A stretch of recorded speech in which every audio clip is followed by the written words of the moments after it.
தெனாலிராமன் கதைகள் 108. பசியின் மதிப்பு.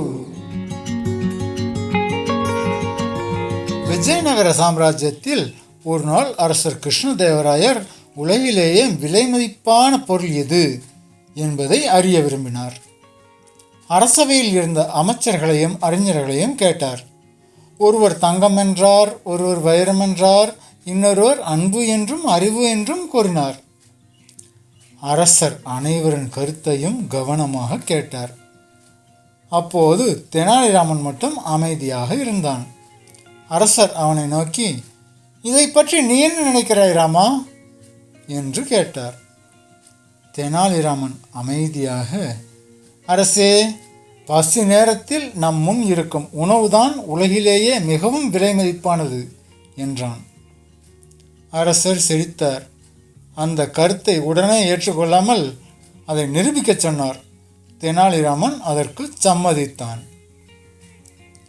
அடுத்த நாள் தெனாலிராமன் அரசருக்காக ஒரு விருந்தை ஏற்பாடு செய்தான்.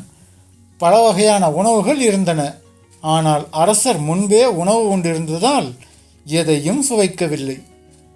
உணவுகள் இருந்தும் அவை அரசருக்கு எந்த மதிப்பும் தரவில்லை என்பதை தெனாலிராமன் கவனித்தான். மறுநாள் அரசர் வேட்டையாடச் சென்றபோது காட்டில் வழி தவறினார்.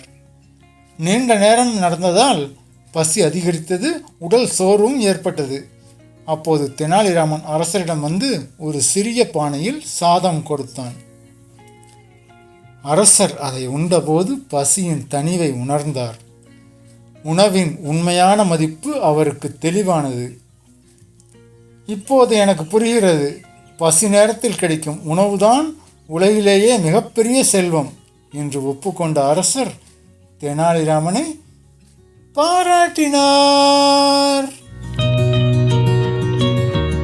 நீதி. தேவையான நேரத்தில் கிடைக்கும் ஒன்றுதான் உண்மையில் மதிப்புடையது. இப்போ உங்களிடம் எங்களுக்கு கிடைக்கிற சப்ஸ்கிரிப்ஷன் மட்டும்தான் உண்மையிலேயே சேனலுக்கு மதிப்புடையது. எனவே சப்ஸ்கிரைப் பண்ணுங்கள், லைக் பண்ணுங்கள், கமெண்ட் பண்ணுங்கள். தேங்க்யூ.